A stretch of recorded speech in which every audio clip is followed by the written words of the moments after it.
हाँ जी दोस्तों, नमस्कार। एक बार फिर उपस्थित हैं कुछ महत्वपूर्ण क्वेश्चन के साथ में। आज अपन जिन क्वेश्चन पे बात करेंगे वो है वैद्युतिक मापक यंत्रों से रिलेटेड सारे क्वेश्चन हैं। दोस्तों, कुछ नया सीखने को ज़रूर मिलेगा, इसलिए वीडियो को अंत तक ज़रूर आप देखें। और इस वीडियो के अंदर अपन टोटल 20 क्वेश्चन पर बात करने वाले हैं जो वैद्युतिक मापक यंत्रों से संबंधित है। अच्छे क्वेश्चन है, कुछ नया सीखने को ज़रूर मिलेगा। चलते हैं क्वेश्चन की तरफ। और अपना फर्स्ट क्वेश्चन है, पावर फैक्टर मीटर में कंट्रोल स्प्रिंग की संख्या कितनी होती है। क्वेश्चन अच्छा है, पूछा गया है जो कोस फाई मीटर है यानी पावर फैक्टर जो मीटर होता है, इसके अंदर नियंत्रण बल लगाने के लिए स्प्रिंग की संख्या कितनी होती है। तो इसके अंदर कोई स्प्रिंग की संख्या नहीं होती है, यानी इसके अंदर नियंत्रण प्रणाली या नियंत्रण टॉर्क का प्रयोग नहीं किया जाता है, यानी इसके अंदर कंट्रोल स्प्रिंग की संख्या 0 होगी। तो राइट आंसर इसका ऑप्शन ए होगा। इसके अंदर कंट्रोल या कंट्रोलिंग फोर्स जो है वो कॉइल के द्वारा उत्पन्न होता है, इसलिए यहाँ पर नियंत्रण स्प्रिंग की संख्या 0 मानी जाएगी। राइट आंसर ऑप्शन ए होगा। अगला क्वेश्चन है, मेगर में कंट्रोल बल खालिस्तान द्वारा होता है। तो मेगर के अंदर कंट्रोल बल नहीं होता है, स्प्रिंग द्वारा होता है, गुरुत्व नियंत्रण द्वारा होता है या कॉइल द्वारा होता है। बता दीजिए राइट आंसर। इसका राइट आंसर होगा, मेगर के अंदर कंट्रोलिंग बल या कंट्रोलिंग टॉर्क कॉइल द्वारा उत्पन्न होता है, इसलिए इसका राइट आंसर ऑप्शन डी होगा। मेगर और पावर फैक्टर मीटर दोनों के अंदर ये क्वेश्चन सेम रहेगा, यानी स्प्रिंग या गुरुत्व नियंत्रण प्रणाली इसके अंदर प्रयोग नहीं की जाएगी। कंट्रोलिंग फोर्स इसमें कॉइल के द्वारा उत्पन्न किया जाएगा। नेक्स्ट क्वेश्चन है, वोल्टमीटर का आंतरिक प्रतिरोध 200 ओम है। 2 एम्पियर धारा पर मीटर एफएसडी देता है। 800 वोल्ट मापने के लिए सीरीज में लगने वाले प्रतिरोधक की गणना कीजिए। दोस्तों, ये क्वेश्चन वोल्टमीटर की रेंज बढ़ाने से संबंधित टॉपिक से हैं। अपन को इसमें ये सीखने को मिल रहा है कि यदि वोल्टमीटर की रेंज बढ़ानी है तो उसके सीरीज में एक प्रतिरोधक लगाना पड़ता है अपन को, जिसे अपन मल्टीप्लायर कहते हैं। मल्टीप्लायर के नाम से ये जाना जाता है। यदि एम्पेयर मीटर की बात करें तो इसके अंदर जो प्रतिरोध यानी एम्पेयर मीटर में जो प्रतिरोध लगाना पड़ेगा वो अपन को समांतर में लगाना पड़ेगा, और उसे अपन शंट प्रतिरोध के नाम से जानते हैं। तो इस क्वेश्चन को देखते हैं। क्वेश्चन में बता रखा है मीटर का आंतरिक प्रतिरोध 200 ओम है। तो इसमें लगने वाले मल्टीप्लायर की गणना करनी है। मल्टीप्लायर कितने ओम का होगा, इसको याद करने का अपन को पास फॉर्मूला होता है आर एक्स बराबर आर एम गुणा N minus one. R M गुणा N minus one. R X होता है मल्टीप्लायर का प्रतिरोधक, आर एम होता है मीटर का प्रतिरोधक, एन यहाँ पे गुणक घटक है। एन जो है यहाँ पर अपन एन निकालने के लिए अपन प्रयोग करेंगे V बटा वी एम। V बटा वी एम का प्रयोग अपन एन यानी गुणक घटक निकालने के लिए प्रयोग करेंगे। तो सबसे पहले अपन को गुणक घटक निकालना पड़ेगा, यानी V अपॉन वी एम करना है। V जो है ये है मीटर से अब कितना वोल्टेज अपन को मापना है। वी एम है मीटर पहले कितना वोल्टेज माप रहा था। मीटर से जो वोल्टेज अब अपन को मापना है वो अपन को बता रखा है 800 वोल्ट है, लेकिन मीटर पहले कितना वोल्टेज माप रहा था ये अपन को नहीं बता रखा है, यानी वी एम का मान अपन को नहीं बता रखा है। वी एम निकालने के लिए आपको करना पड़ेगा आई एम गुणा आर एम। आई एम अपन को दे रखा है मीटर का करंट, आर एम यानी मीटर का रेजिस्टेंस अपन को बता रखा है। तो इसको अपन सबसे पहले हल कर लेते हैं। वी एम यदि निकालेंगे तो आई एम यानी 2, आर एम का मान बता रखा है 200, दोनों को गुणा करेंगे तो ये इसका वी एम का मान आ जाएगा अपने पास 400 वोल्ट। यानी मीटर पहले 400 वोल्ट मापने वाला था, अब इससे अपन को 800 वोल्टेज मेजर करना है। तो मीटर के श्रेणी में कितने ओम का प्रतिरोध लगाना पड़ेगा। तो सूत्र पे वापस चलते हैं अपन। एन अपन को निकालना था, मीटर से अब अपन को 800 वोल्टेज मापने हैं। पहले मीटर 400 वोल्टेज माप रहा था, यानी गुणक घटक का मान आया है अपने पास 2। फॉर्मूले के अंदर अपन रख लेते हैं, फॉर्मूला अपना था Rm n-1। Rm का मान बता रखा है 200 है, n का मान है 2, माइनस करेंगे 1, 200 गुणा 1 करेंगे तो इसका राइट आंसर आएगा अपने पास 200। यानी Rx का मान अपने पास आ गया है 200 ओम। यानी मीटर के श्रेणी क्रम में अपन को 200 ओम का एक प्रतिरोधक लगाना पड़ेगा, तब मीटर 400 वोल्टेज मापने वाला था, अब वो मीटर 800 वोल्टेज का मेजर करने लग जाएगा। इसलिए राइट आंसर होगा अपने पास ऑप्शन ए। नेक्स्ट क्वेश्चन पे चलते हैं। नेक्स्ट क्वेश्चन है, निम्न में से कौन सूचक मापी का प्रकार है? सूचक मापी यंत्र यानी इंडिकेटिंग मापी यंत्रों का प्रकार है। इसके ऑप्शन है एमीटर, चुंबकीय सुई, एनर्जी मीटर और फेज टेस्टर। देखिए, चुंबकीय सुई और फेज टेस्टर दोनों प्राथमिक मापक यंत्र हैं, यानी प्राइमरी मापी यंत्रों की श्रेणी के अंतर्गत आते हैं। एनर्जी मीटर जो है ये इंटीग्रेटिंग यानी समाकलन मापी यंत्र का प्रकार है, और एमीटर जो है ये अपना राइट आंसर होगा इसके अंदर। यानी एमीटर जो है ये सूचक मापी यंत्रों की श्रेणी यानी इंडिकेटिंग मापी यंत्रों की श्रेणी के अंतर्गत आते हैं। नेक्स्ट क्वेश्चन है, एक मल्टीमीटर से निम्न राशि का मापन नहीं किया जा सकता। मल्टीमीटर कौन सी राशि का मापन नहीं कर सकता है? ऑप्शन है एसी धारा, डीसी धारा, एसी वोल्टेज और प्रतिरोधक। राइट आंसर होगा ऑप्शन ए, एसी करंट का मापन मल्टीमीटर द्वारा नहीं किया जाता।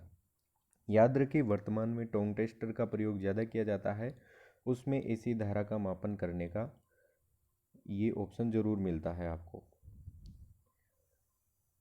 अगला क्वेश्चन है, 6 नंबर क्वेश्चन है, मापी यंत्र में कंट्रोल स्प्रिंग का कार्य क्या होता है? किसी मापी यंत्र के अंदर कंट्रोलिंग स्प्रिंग का कार्य क्या होता है? ऑप्शन देख लेते हैं, इसके ऑप्शन किस प्रकार के हैं।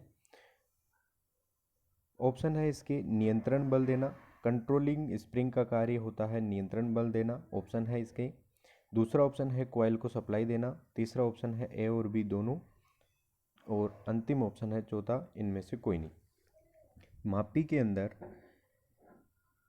कंट्रोलिंग स्प्रिंग द्वारा नियंत्रण बल यानी कंट्रोलिंग फोर्स लगाया जाता है, तथा पीएमएमसी जो मीटर होते हैं उनके अंदर यह कॉइल को सप्लाई देने का भी कार्य करते हैं। इसलिए राइट आंसर होगा अपना ऑप्शन सी। नेक्स्ट क्वेश्चन है 7 नंबर, एक वोल्टमीटर का एमीटर में परिवर्तन किया जा सकता है। यानी अपने पास एक वोल्टमीटर है, इसको यदि अपन को एम्पियर मीटर बनाना है तो क्या करना पड़ेगा? तो देखिए, एम्पियर मीटर का आंतरिक प्रतिरोध कम से कम होना चाहिए, जबकि वोल्टमीटर का प्रतिरोध तो अधिक से अधिक होता है। यानी वोल्टमीटर को एम्पियर मीटर में बदलना है तो अपन को प्रतिरोध कम करना पड़ेगा, और प्रतिरोध कम करने के लिए मीटर के समांतर क्रम में प्रतिरोध को जोड़ा जाता है, निम्न मान का प्रतिरोध जोड़ा जाता है जिसे शंट कहते हैं। यानी मीटर के समांतर क्रम में शंट लगाकर वोल्टमीटर को एमीटर में परिवर्तन किया जा सकता है। नेक्स्ट क्वेश्चन है, निम्न में से कौन से मीटर का उपयोग करते समय सप्लाई चालू होनी चाहिए? किस मीटर का उपयोग करते समय सप्लाई चालू होनी चाहिए? ऑप्शन है मल्टीमीटर, ओम मीटर, मेगर और एमीटर। देखिए, ऑप्शन जो है यहाँ पे फर्स्ट और जो अंतिम ऑप्शन है फोर्थ वाला, इसके अंदर कन्फ्यूजन है, क्योंकि मल्टीमीटर से यदि अपन वोल्टेज और करंट का मापन कर रहे हैं तब सप्लाई चालू होनी चाहिए, तो ये थोड़ा डाउटफुल ऑप्शन है, आप इसको थोड़ा ध्यान से देखिए। ओम मीटर और मेगर से ये तो कंफर्म हो गया प्रतिरोध में अपने के लिए काम में आते हैं, तो इनका उपयोग अपन एम्पेयर और वोल्टेज मापने के लिए नहीं कर सकते। तो ऑप्शन में अपन को डाउट है मल्टीमीटर और एम्पेयर मीटर के अंदर, तो इसका आंसर होगा एम्पेयर मीटर। यानी एमीटर का उपयोग करते समय सप्लाई चालू होनी चाहिए। मल्टीमीटर अपन ने चूज इसलिए नहीं किया है क्योंकि जब इससे प्रतिरोध का मेजर किया जाता है तब सप्लाई को ऑफ रखा जाता है, इसलिए मल्टीमीटर को अपन ने राइट आंसर नहीं माना है। इसका राइट आंसर जो होगा वो होगा एमीटर। नेक्स्ट क्वेश्चन है, 1 मीटर का आंतरिक प्रतिरोध 50 ओम है। 10 एम्पीयर पर मीटर पूर्ण विक्षेप दर्शाता है। 20 एम्पीयर धारा मापने के लिए मीटर के समांतर में लगने वाले प्रतिरोध का मान क्या होगा। यहाँ पे एम्पीयर मीटर की रेंज बढ़ाने के लिए पूछा गया है अपन को। इस क्वेश्चन को अपन को हल करने के लिए जो सूत्र लगाना है अपने पास वो है RM यानी मीटर का या शंट RSH बोलेंगे इसे, शंट रेजिस्टेंस पता करने का फॉर्मूला है RM/N-1। N वही है गुणक घटक जो पिछले क्वेश्चन में अपन ने किया है। RM है मीटर का प्रतिरोधक, RSH है शंट प्रतिरोध जो अपन को कैलकुलेट करना है, जो समांतर क्रम में जोड़ा जाएगा मीटर के। RM बता रखा है अपने पास कि मीटर का आंतरिक प्रतिरोध 50 ओम है। RM की जगह अपन लिख देंगे 50। N अपन को निकाल लेते हैं सबसे पहले। N निकालने के लिए आपको करना पड़ेगा N बराबर होता है, करंट के लिए पूछा गया है इसलिए I/IM करेंगे अपन। I है मीटर से अब कितना करंट मापना चाहते हैं, IM है मीटर पहले कितना करंट माप रहा था। तो मीटर से अब अपन 20 एम्पियर करंट मापन कर रहे हैं और पहले मीटर 10 एम्पियर का मापन करता था, यानी N का मान अपने पास आ गया है 2। इसी प्रकार से इसको फॉर्मूले में अपन रख लेते हैं। RSH में बराबर RM अपन को बताया गया था। RM यानी मीटर का प्रतिरोध था 50 ओम। N-1 करना है, N का मान आया है अपने पास 2, 1 माइनस करेंगे इसके अंदर से तो ये हो जाएगा 50/1। तो इसका राइट आंसर होगा 50 ओम। यानी 50 ओम का समांतर क्रम में एक प्रतिरोध लगाना पड़ेगा अपन को, जो मीटर पहले 10 एम्पियर माप रहा था वो अब 20 एम्पियर का मापन करने लग जाएगा। इसलिए इसका राइट आंसर होगा ऑप्शन ए। याद रखें, वोल्टमीटर का रेंज बढ़ाने के लिए मीटर के श्रेणी के अंदर प्रतिरोधक को लगाया जाता है, जबकि एम्पीयर मीटर की रेंज बढ़ाने के लिए मीटर के समांतर क्रम में निम्न मान का प्रतिरोध लगाया जाता है, जिसे शंट कहते हैं। नेक्स्ट क्वेश्चन है, सूचक मापी का संकेतक खालिस्तान के कारण विक्षेप दर्शाता है। किसी इंडिकेटिंग मापी यंत्र का संकेतक नियंत्रण टॉर्क, अवमंदक टॉर्क, विक्षेपण टॉर्क या इनमें से कोई नहीं। किसके कारण सूचक मापी यंत्र का संकेतक डिफ्लेक्टिंग होता है या विक्षेप दर्शाता है। तो डिफ्लेक्टिंग सूचक मापी यंत्र के अंदर डिफ्लेक्टिंग टॉर्क के द्वारा ही डिफ्लेक्ट करता है, यानी विक्षेप जो है वो डिफ्लेक्टिंग टॉर्क के द्वारा दर्शाता है। इसलिए राइट आंसर होगा ऑप्शन से, विक्षेपण टॉर्क के द्वारा सूचक मापी का संकेतक विक्षेप दर्शाता है। नेक्स्ट क्वेश्चन है, एक मापी यंत्र का संकेतक फाइनल रीडिंग पर स्थिर नहीं होता है तो मीटर में कौन से टॉर्क की कमी है। ऑप्शन है नियंत्रण टॉर्क, अवमंदक टॉर्क और विक्षेपण टॉर्क और इनमें से कोई नहीं।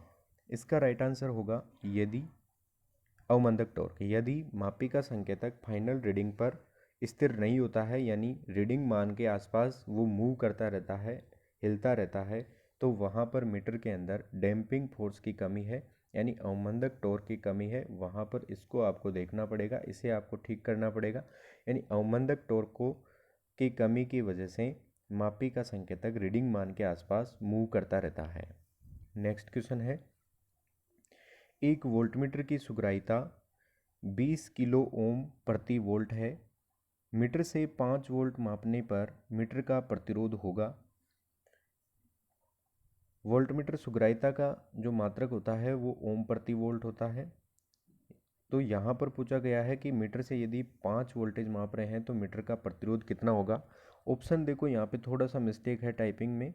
यहाँ पे ये वोल्टेज नहीं आएगा, इन सब की जगह वोल्ट जो लिखा हुआ है इनकी जगह ओम लिखना है अपन को। ओम आप यहाँ पर समझिए, यानी 100 ओम है, 1000 ओम है, या 100 किलो ओम है, 1000 किलो ओम है। तो इसका राइट आंसर क्या होगा। यानी यहाँ पे अपन को बता रखा है कि 20 किलो ओम प्रति वोल्ट वोल्टमीटर की सुग्राहिता है, यानी 1 वोल्ट यदि मीटर माप रहा है तो वो 20 किलो ओम का प्रतिरोध उत्पन्न कर रहा है। सीधी सी मैथ्स की गणित अपन लगा लेंगे। यदि अपन को 5 वोल्ट मापन करना है तो अपन क्या कर देंगे, 20 गुणा 5 कर लेंगे, यानी 100 किलो ओम का रजिस्टेंस वोल्टमीटर प्रस्तुत करेगा। इसका राइट आंसर होगा ऑप्शन सी। नेक्स्ट क्वेश्चन है, मापक यंत्रों की बाल कमानी किस धातु की बनी होती है? इस्पात, नाइक्रोम, यूरेका या फॉस्फोर ब्रोंज? तो इसका राइट आंसर होगा ऑप्शन डी, फॉस्फोर ब्रोंज की बाल कमानी बनाई जाती है। बाल कमानी नियंत्रण स्प्रिंग को ही बोला जाता है। नेक्स्ट क्वेश्चन है, इंडक्शन टाइप मीटर का उपयोग खालिस्तान पर किया जाता है। इंडक्शन टाइप मीटर का उपयोग किस पर किया जाता है? ऑप्शन है डीसी पर, एसी पर, एसी डीसी दोनों पर, इनमें से कोई नहीं। इंडक्शन टाइप मीटर है इसलिए इसका उपयोग केवल और केवल एसी पर किया जाएगा। एसी डीसी दोनों नहीं करेंगे। इसका राइट आंसर होगा ऑप्शन बी, केवल और केवल एसी के ऊपर इंडक्शन टाइप मीटर का प्रयोग किया जाता है। नेक्स्ट क्वेश्चन है, परिपथ की शक्ति मापने वाला मीटर कौन सा है? एनर्जी मीटर है, यानी KWH मीटर है, वाट मीटर है, टेकोमीटर है या वोल्ट मीटर है? शक्ति मापने वाला मीटर पूछा गया है, यानी पावर को मेजर करने वाला मीटर कौन सा है? तो पावर मापने वाला मीटर वाट मीटर होता है। राइट आंसर होगा ऑप्शन बी। नेक्स्ट क्वेश्चन है, डायनमोमीटर प्रकार के वाट मीटर खालिस्तान प्रयुक्त होते हैं, किस पर प्रयुक्त किए? Dynamo type watt meter option है केवल एसी पर प्रयोग किए जाते हैं, केवल डीसी पर प्रयोग होते हैं, एसी डीसी दोनों पर प्रयोग हो सकते हैं या इनमें से कोई नहीं। राइट आंसर होगा option C, dynamo type watt meter AC और डीसी दोनों पर प्रयोग हो सकते हैं। 17 नंबर क्वेश्चन है, ऊर्जा मीटर की गति खालिस्तान द्वारा नियंत्रित की जा सकती है। शंट चुंबक के द्वारा, ब्रेकिंग चुंबक, भारी चुंबक या श्रेणी चुंबक के द्वारा। एनर्जी मीटर की गति यानी स्पीड को किसके द्वारा कंट्रोल किया जाता है? तो इसका राइट आंसर होगा ब्रेकिंग चुंबक, जो सी आकार के अंदर बनी होती है, जो एल्यूमिनियम की डिस्क के बिल्कुल किनारे के ऊपर लगाई जाती है। इसे ब्रेकिंग चुंबक के नाम से जानते हैं। नेक्स्ट क्वेश्चन है, किसी सप्लाई तरंग आकृति को पर्दे पर देखने के लिए प्रयोग करते हैं? एनर्जी मीटर का, फ्रिक्वेंसी मीटर का, सीआरओ का या मल्टीमीटर का? देखिए पूछ रहा है कि सप्लाई तरंग यानी किसी सप्लाई की वेव फॉर्म को किसी पर्दे के ऊपर देखने के लिए किस मीटर का प्रयोग करेंगे? तो वहाँ पर अपन सीआरओ का प्रयोग करेंगे। सीआरओ का पूरा नाम है cathode ray oscilloscope. Cathode ray oscilloscope के द्वारा अपन किसी सप्लाई की तरंग की आकृति को पर्दे पर देख सकते हैं। सीआरओ द्वारा मापा गई राशि जो है वो शिखर मान होती है। सीआरओ द्वारा यदि कोई राशि का मापन किया जाता है तो वो शिखर मान होती है, जबकि अन्य जो अपने सूचक मापी यंत्र है उनके द्वारा मापी गई राशि आरएमएस मान में वो राशि का मापन करते हैं। नेक्स्ट क्वेश्चन है 19 नंबर, क्रिम्पिंग दोष किस प्रकार के मीटर में पाया जाता है? ऑप्शन है वोल्ट मीटर के अंदर, वाट मीटर में, ओडोमीटर या एनर्जी मीटर के अंदर। क्रिम्पिंग दोष किस प्रकार के मीटर में पाया जाता है? तो ये है इसका राइट आंसर एनर्जी मीटर, यानी एनर्जी मीटर के अंदर क्रिम्पिंग दोष पाया जाता है। क्रिम्पिंग दोष क्या है तो मैं बता दूं आपको, यदि मीटर को यानी एनर्जी मीटर को किसी बिना लोड के भी यदि सप्लाई से जोड़ा हुआ है, यानी एनर्जी मीटर के ऊपर कोई लोड नहीं लगा रखा अपन ने, फिर भी मीटर की जो मीटर के जो मान है वो यानी रीडिंग दिखाता रहता है, यूनिट निकालता रहता है, तो वो उसका दोष क्रिम्पिंग दोष कहलाता है। इसके निवारण के लिए एल्यूमिनियम की डिस्क के ऊपर आमने सामने छिद्र बना दिए जाते हैं। अंतिम क्वेश्चन है आज की इस वीडियो का, यदि मापी जाने वाली धारा के मान का अनुमान न हो तो किस परास के मीटर का चयन करना है? मध्यम माप सीमा वाला, न्यूनतम माप सीमा, उच्च माप सीमा या किसी भी माप सीमा का हो सकता है? तो राइट आंसर होगा ऑप्शन सी, उच्च माप सीमा वाला आपको मीटर प्रयोग करना है। यानी यदि आपको शुरुआत में किसी वायर की सप्लाई के अंदर प्रवाहित होने वाली धारा का अनुमान नहीं है कि इनके अंदर कितनी धारा प्रवाहित हो रही है, तो फिर यदि इस धारा का मापन आपको करना है तो सबसे पहले आपको उच्च रेंज वाली सेलेक्टर स्विच का प्रयोग करके या उच्च रेंज वाला मीटर प्रयोग करके आपको इस धारा का मापन करना चाहिए। बाद में यदि कम आती है तो फिर अपन निम्न रेंज का मीटर, उसके आसपास की रेंज का मीटर अपन प्रयोग करके धारा का सही मान जो है पता कर सकते हैं। तो ये थे क्वेश्चन अपने वैद्युतिक मापक यंत्रों से। आई थिंक कुछ नया सीखने को ज़रूर मिला होगा। धन्यवाद।